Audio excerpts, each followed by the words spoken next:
সুপ্রিয় দর্শক বন্ধুগণ, আমি আপনাদের সামনে এমন একটি ভিডিও নিয়ে এসেছি যে জিনিসটা সবার দরকারি। সেটা হলো ব্লেন্ডার অথবা গ্রাইন্ডার। ব্লেন্ডার মেশিন নষ্ট হলে কি নষ্ট হতে পারে, কিভাবে চেক করতে হবে, কিভাবে মেরামত করতে হবে, সব গুরুত্বপূর্ণ বিষয় নিয়ে আমাদের আজকের এই ভিডিও। না টেনে পুরো ভিডিও দেখবেন, তাহলে বুঝতে পারবেন এবং শিখতে পারবেন। পুরো ভিডিও না দেখলে কোনো লাভ হবে না, কিছুই বুঝতে পারবেন না। ব্লেন্ডার মেশিনটা আমরা অনেকভাবে ট্রাই করে দেখলাম, এটি কোনো রকমে চলে না। তবে এটার একটা গোপন রহস্য আছে। পিছনে একটা সার্কিট ব্রেকার সুইচ, ব্লেন্ডার মেশিনের নিচে সার্কিট ব্রেকারটা অনেক সময় উঠে যায় ওভারলোড হলে, বেশি গরম হলে। তখন এটা চিপে দিলে ব্লেন্ডার মেশিন আবার চলা শুরু করে, কিন্তু আমরা সেটাও দেখছি, তাও চলে না। ব্লেন্ডার মেশিনটা এখন আমরা খুলে দেখব ভিতরের কী অবস্থা।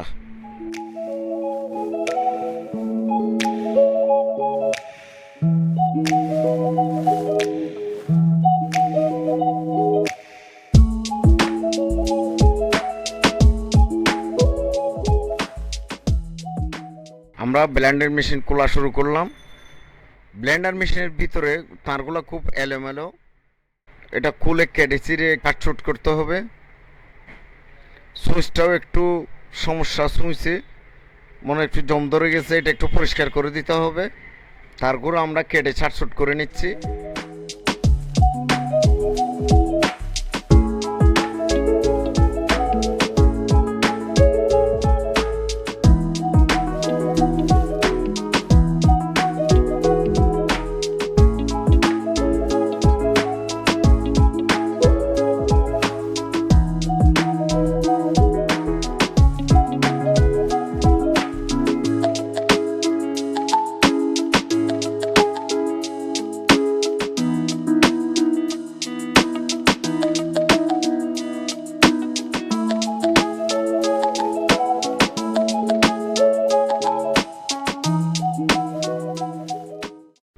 আমাদের সন্দেহ হচ্ছে পাওয়ার কেবলের সমস্যা।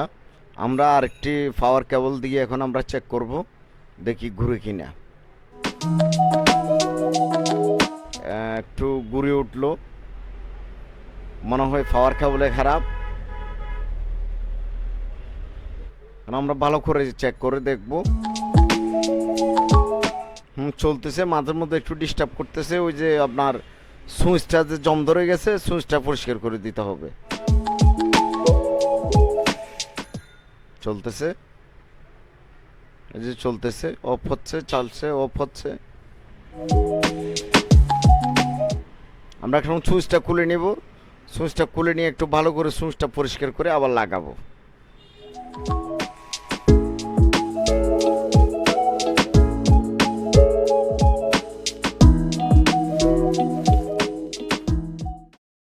এই যে আমাদের এই পাওয়ার কেবলটা খারাপ। আসলে ব্লেন্ডার মেশিনের মেন সমস্যা ছিল, আসল সমস্যা ছিল পাওয়ার কেবলটা নষ্ট। এখন আমরা আরেকটা পাওয়ার কেবল পার্মানেন্টভাবে লাগিয়ে দিব।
আমাদের কাজ শেষ প্রায়।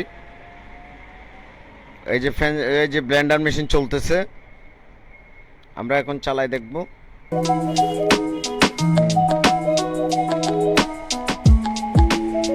এই যে চলতেছে।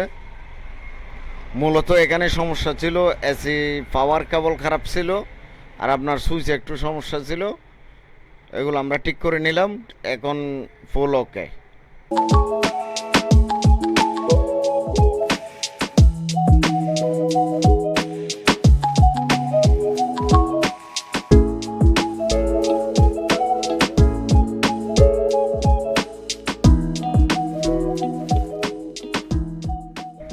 এখন শুধু স্ক্রুগুলো লাগিয়ে ফিটিং করে নেব।